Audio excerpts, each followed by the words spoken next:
Good afternoon guys. Ang ginagawa natin ngayon ay stator cleaning. Tingnan nyo to guys. Yan, yung dumi na yan sa magneto ito.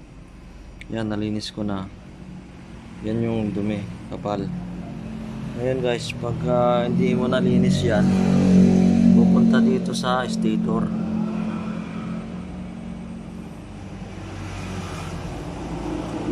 At saka yung main purpose ng pagbaklas natin ngayon ng magneto ay para maiwasan ng stock up.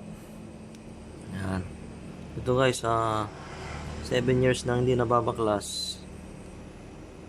Buti na lang nakapaglagay ako dito ng grasa. Kaya hindi siya ganun nag-stock up.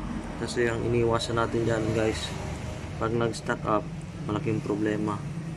Kaya minsan kahit walang problema, kailangan tayong magbaklas.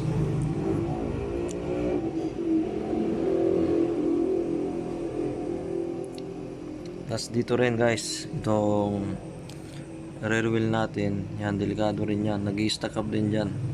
Kaya kailangan pag nagbalik kayo, lagyan nyo rin ng grease ito, yan, grasa, para kahit 5 years gano'n, hindi siya mag-i-stack up, hindi kayo mahirapan.